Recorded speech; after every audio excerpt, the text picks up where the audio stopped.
adultos nos hemos acostumbrado a vivir sometiéndonos a los dictados de la realidad, ejecutando las imperiosas obligaciones de cada día, aunque no por ello dejan de gustarnos las ensoñaciones.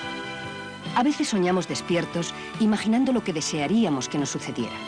Y otras nos deleitamos viendo las ficciones que suceden en una obra de teatro o en una película y nos identificamos con las alegrías o desventuras de sus protagonistas.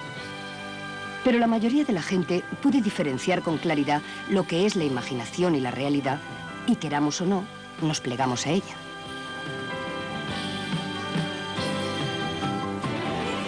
En el niño no siempre es así. La realidad del niño y la fantasía, sus deseos y su vida están mucho más mezclados. Y puede pasar de uno a otro con facilidad. Incluso a veces puede resultarle difícil separarlos perfectamente.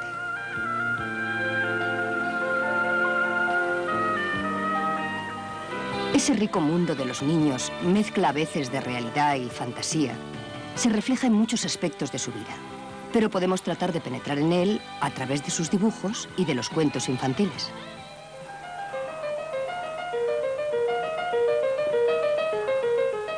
Los niños encuentran un gran placer dibujando. Al principio, el dibujo no es más que una huella que se puede dejar en los movimientos. Es una prolongación del juego motor, pero que deja una marca en la tierra, en el papel, sobre la pared. Es una huella permanente, una de las pocas producciones materiales de los niños que pueden ofrecer como regalo a los adultos y que les llenan de orgullo.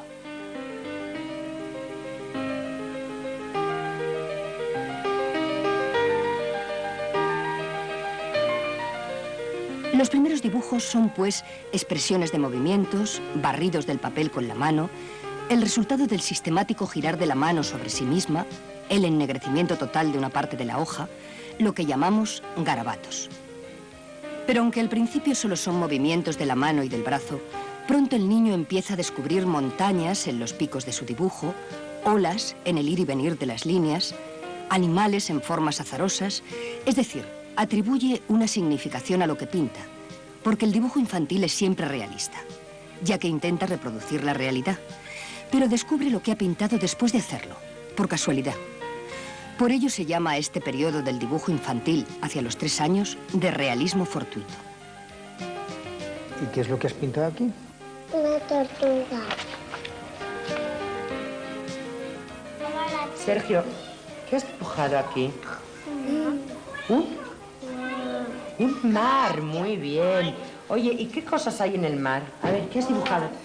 Hay olas, muy bien. ¿Dónde están las olas? A ver, enséñamelas. Ah, ¿y en el mar hay más cosas?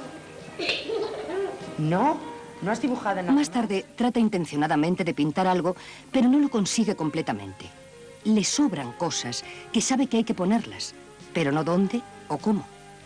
Por ejemplo, los dedos de las personas se distribuyen a lo largo del brazo. Los brazos salen de mitad de la cabeza. El jinete parece flotar encima del caballo. Incluso puede situar los botones de la chaqueta fuera del cuerpo. No se consiguen reunir las cosas como son. ¿Este quién es? Es de mi papá y está mi mamá. ¿Y esa es tu mamá? ¿Y tú? ¿Tú dónde estás? Uy, yo como estoy aquí en el cole, ¿Estás en el cole, eh? ¿Y aquí en el dibujo no estás? estoy en el cole. ¿No? ¿Y esto que hay aquí qué es? Eso es teatro de pequeñita. ¿Esa eres tú de pequeñita? Sí, ¿Pero y estabas aquí metida dentro? sí. ¿Sí? Oye, ¿y esto que hay aquí qué son? Son los pelitos. Ay, que se me olvidan los de mi mamá. ¿Se te han olvidado los pelos de tu mamá? Sí.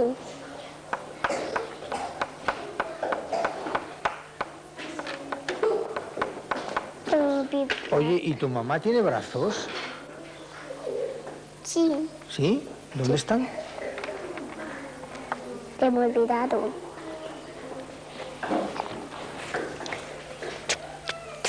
¿Y eso que estás pintando qué son? Los deditos. Los deditos. Particularmente interesantes son los dibujos de las personas que hacen los niños. ¿Cuántos deditos? Como hemos visto, empiezan pintando lo que podemos llamar cabezudos, figuras con una gran cabeza de la que salen como hilos los brazos y las piernas. Sin duda la cabeza es la parte más significativa del cuerpo y la que más claramente diferencia a unas personas de otras. Luego aparecen los dedos, el tronco, el resto de las partes del cuerpo.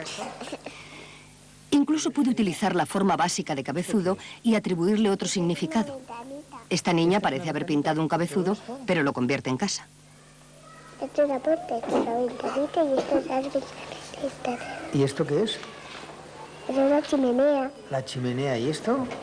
Eso es el humo. El humo. ¿Pero todo esto qué es? ¿Sheila? Todo eso, Sí. esto es la cara. La casa. ¿Y esto que tiene aquí? La pata que no se caiga, ¿no? Las patas. Las casas tienen patas. Hay unos, pero esta como está en el papel. ¿Cómo está qué? Como está en el papel. Como está en el papel, le has puesto patas, por eso.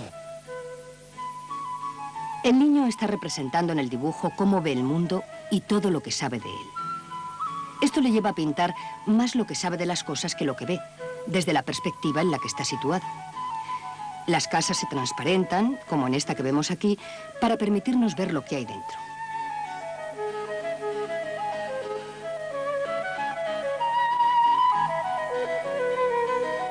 O en esta otra. Las perspectivas se superponen para dejarnos ver las cosas en sus detalles. La piscina se ve desde arriba, con la gente nadando, pero la ducha se ve desde el lado. En esta escena de caza, el coche se coloca sobre el camino. No se mantiene una única perspectiva. La bala del cazador aparece como una serie de puntos y el animal dispara sobre el cazador con sus excrementos. A medida que crece, va resolviendo problemas como el del movimiento. Compárese este dibujo de una niña de 6 años que representa a unas personas lanzando bolas de nieve y lo resuelve prolongando el brazo, o este otro que representa a una persona recogiendo un lápiz con el de un futbolista corriendo de un niño de 8 años. Héctor, cuéntame qué has dibujado aquí. Pues aquí he dibujado al Atlético de Madrid y este es un amigo mío que es Yago. ¿Y esto qué es? La señal del Atlético de Madrid, la propaganda. Oye, ¿qué está haciendo? Está corriendo. Alberto, cuéntame qué has hecho en este dibujo. He hecho un amigo mío, ¿Un amigo tuyo? sí, que se sienta en la misma mesa. Sí. Además, los niños aprenden a introducir elementos convencionales tomados de los tebeos, como en este caso, en que se dibuja lo que el niño ¿Esto dice. qué es? Esto de aquí. Que está diciendo hola. Ah, que está hablando. Oye, ¿y Diego qué es, rubio o moreno? Un poco rubio. Un poco rubio. Con el paso del tiempo, la búsqueda de un realismo visual hace perder a los dibujos infantiles esa gracia que les caracteriza y suele llevar a representaciones estereotipadas como las que hacemos la mayoría de los adultos. Lo más curioso es que el dibujo de los niños ha cambiado poco con el paso de los años. Hace más de 100 años, un crítico de arte italiano, Corrado Ricci, tuvo la ocurrencia de fijarse en los dibujos infantiles y en 1887 publicó un libro sobre ellos. Las ilustraciones de ese libro nos muestran dibujos que son muy semejantes a los que hacen los niños de hoy. Y entre los dibujos que les hemos mostrado hay algunos realizados el pasado siglo, en los que no se notan diferencias con los de ahora. Pero muchos de ustedes habrán pensado también en la relación de estos dibujos con los de nuestros antepasados hace miles de años, con las pinturas rupestres.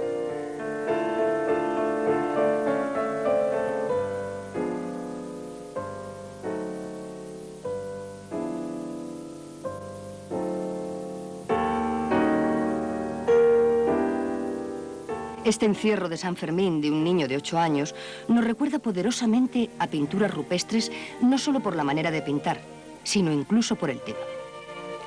Pero también en las pinturas de la antigua Mesopotamia y Egipto encontramos la superposición de perspectivas, la visión de cosas ocultas y otros procedimientos que sigue usando el arte infantil.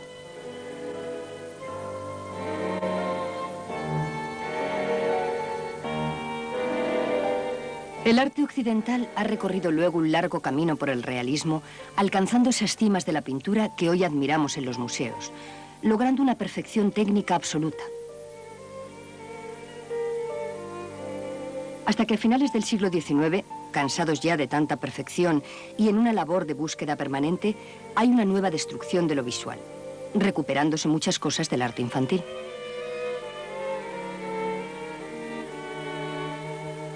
En la obra de muchos grandes artistas de nuestro siglo encontramos paralelismos sorprendentes con dibujos de los niños.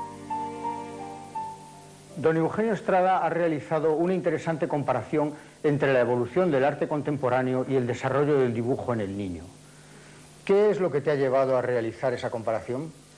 Mi preocupación por el lenguaje plástico desde una doble vertiente, como profesor y como pintor. ¿Qué es lo que nos enseña esta comparación? Yo creo que se encuentran realmente muchas coincidencias entre la expresión plástica de los niños y el movimiento, todo el arte contemporáneo. Estas correspondencias lo que sí observa es que van en sentido contrario, en la evolución, en el proceso de uno y otro. ¿Por qué crees que el arte contemporáneo ha evolucionado en este sentido?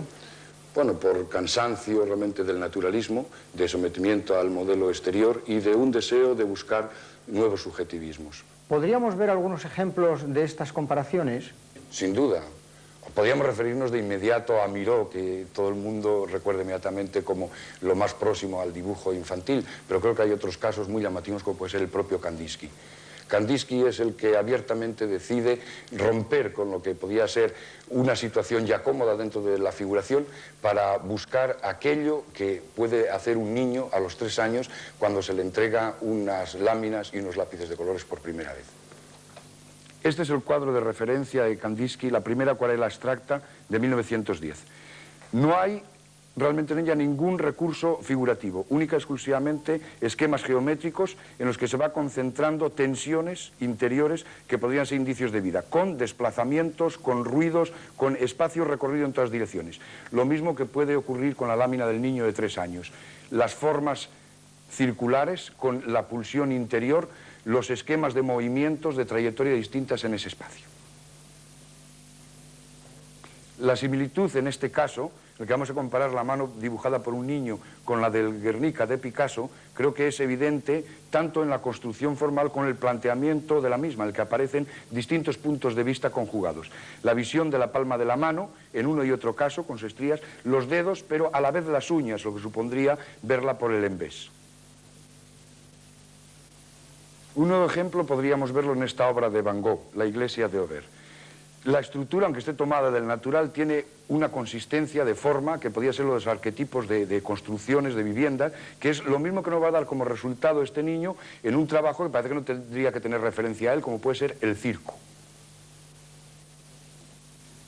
Más datos de esa persistencia de los arquetipos que puede realizar el niño en la infancia y que el adulto cuando vuelve al arte contemporáneo de alguna manera rememora, podría ser esta obra de Paul Klee comparado con el dibujo de la niña que tenemos delante.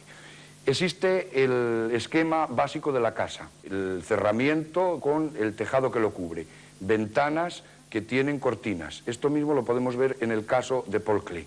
La estructura de la casa, el tejado rojo, las cortinas en las ventanas. Hay elementos florales, como puede ser la rosa, trazada aquí con este indicativo de la espiral. La misma espiral es la que trata Paul Klee en la representación también de esta rosa. La margarita, tan clara en un caso y en el otro.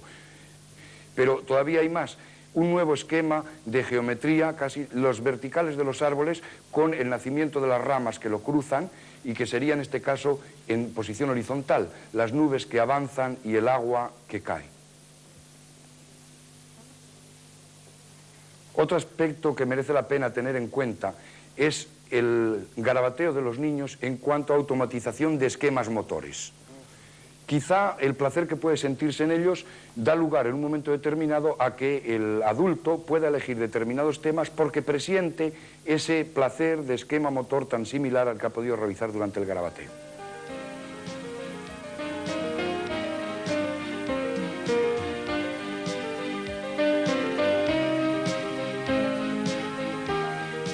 El dibujo de los niños es algo más que una representación mental de la realidad llevada a cabo con sus instrumentos mentales. Expresa igualmente deseos, intenciones, preocupaciones, etc. Todo ello muy directamente relacionado con la vida del niño.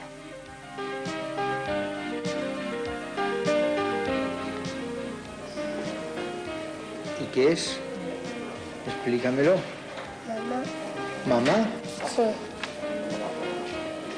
¿Y papá? ¿Dónde está papá? Aquí. Si el niño pinta una familia, posiblemente será su familia, pero no como es, sino como la ve, o como querría que fuera. A través del dibujo, el niño está expresando todo su mundo interior. El tamaño de las personas, la presencia destacada o la ausencia de determinados miembros nos indica cómo siente esa realidad. ¿Ya lo has terminado? ¿Eso qué es? Una mariposa. Los psicólogos clínicos utilizamos el dibujo como uno de los métodos para el diagnóstico clínico y también en la psicoterapia de niños. Disponemos de diversas técnicas, diversos test de dibujo que utilizamos conjuntamente con otras técnicas para elaborar un psicodiagnóstico. Nunca a través de una única prueba, sea de dibujo o sea cualquier otra, podremos llegar a un diagnóstico. Simplemente podremos formular una serie de hipótesis que siempre hemos de contrastar con las demás técnicas y de ese modo sí podremos acercarnos a conocer cuáles son los conflictos del niño y por tanto a partir de ahí elaborar el psicodiagnóstico clínico.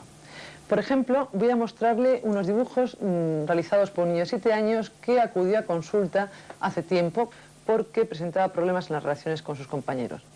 Es un niño de un nivel de inteligencia superior que dentro del proceso diagnóstico se le dice que haga un dibujo libre y realiza este dibujo. Podemos ver que es un dibujo rico en el que aparecen unas figuras humanas bien estructuradas que corresponderían más o menos con su edad. Sin embargo, cuando le decimos que dibuje una familia, realiza estas figuras mucho más deterioradas, mucho más empobrecidas. Dibuja un padre, una madre y un niño. Sin embargo, no debe suponerse que la interpretación es siempre directa. A veces aparece velada u oculta. Por ello, cualquier persona no debe ponerse a interpretar los dibujos de los niños y, sobre todo, sacar conclusiones acerca de cómo es el niño. Hay que tener experiencia para hacerlo. Va a proyectar su vivencia interna de familia. Podemos ver las dificultades para la realización de estas dos figuras y también cómo en las tres figuras aparecen los brazos como amputados, no tienen manos, las caras aparecen poco dibujadas y con los ojos cerrados. Es decir, todo aquello que estaría más vinculado con la comunicación, que son brazos y ojos, aparecen sin poderlos terminar. Efectivamente, cuando investigamos más clínicamente, podemos ver que este niño tiene problemas de comunicación familiar muy considerables. Me gustaría mostrarles también otro dibujo de otro niño de 7 años que acude a consulta por problemas de conducta. Es un niño que su padre ha muerto hace un año y, según su madre, ha podido asumir muy bien la muerte del padre. Cuando le pedimos que dibuje una familia, nos hace esta familia en la que incorpora más personajes que en la familia real, pero ahora nos vamos a fijar exclusivamente en la figura que hace de padre. Realiza esta figura, que es quizá la más pobre, la más deteriorada de todas, y además después la emborrona, la tacha, como negando su existencia. Al mismo tiempo, hace toda esta serie de dibujos en torno a la familia. Los psicólogos han utilizado ampliamente el dibujo para diagnosticar tanto en el aspecto intelectual como afectivo. Junto con el juego y complementada con otras técnicas, es un buen camino para conocer al niño. Otras de las técnicas que utilizamos en el psicodiagnóstico de niños son las técnicas de relatos. Un ejemplo de ellas sería el CAT. Son técnicas muy cercanas a los cuentos de niños. El CAT consiste en una serie de láminas que se le presentan al niño y presenta una serie de estímulos ambiguos con figuras de animales y al niño se le pide que invente un cuento o una historia a partir de lo que ve en ellas.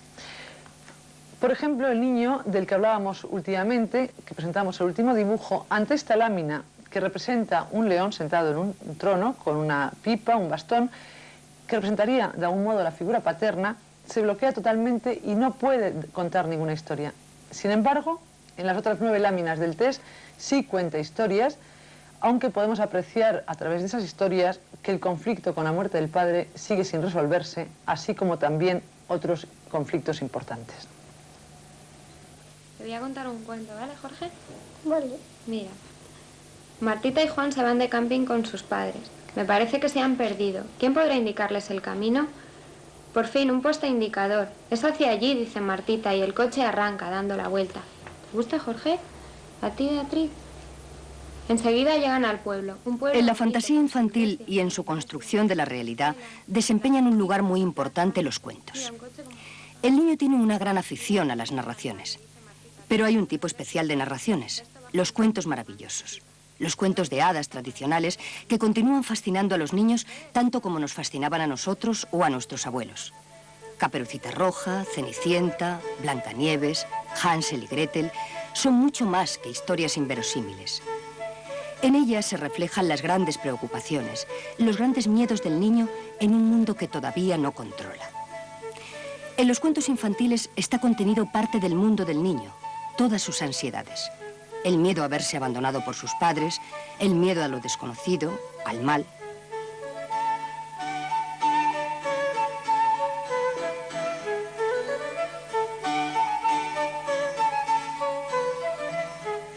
Los hermanos Grimm, Perrault, Afanasieff, Andersen recogieron tradiciones mucho más antiguas que expresan preocupaciones inconscientes de la humanidad.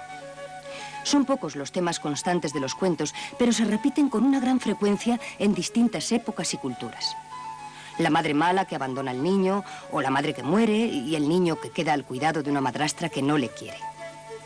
El niño más débil pero astuto que vence al gigante mucho más fuerte pero tonto, la rivalidad entre hermanos y los celos. El interés que los niños manifiestan por este tipo de cuentos debe hacernos que pensar. ¿Por qué se recrean y se aterrorizan ante el ogro que mata a sus 3 hijas por error o ante Caperucita, devorada por el lobo? En realidad, en los cuentos infantiles aparecen de manera extrema, sin matices, los grandes temas del ser humano. El amor, el odio, la muerte, el nacimiento. Alicia en el País de las Maravillas o A través del espejo expresan bellamente el paso de la realidad a la ficción, al otro lado de la realidad. Los cuentos, que tienen un origen popular, expresan problemas permanentes y permiten al niño encarnar esos problemas abstractos en figuras concretas. Los personajes de los cuentos son muy malos como la madrastra de Cenicienta, o muy buenos, como la propia Cenicienta. La figura de las brujas, de tanta tradición popular, que Goya representó en sus pinturas negras, expresión de sus sueños y sus fantasías, encarna lo feo y el mal. El niño es débil. La realidad escapa a su control. Y en los cuentos puede aprender a controlarla simbólicamente. A menudo son historias terribles, muy crudas. Muertes, despedazamientos, abandonos, pérdida de cariño. ¿Hay algo más terrible para un niño que verse abandonado por sus padres o perder el cariño de su madre? Tomemos el ejemplo de Hansel y Gretel, historia popular recogida por los hermanos Grimm.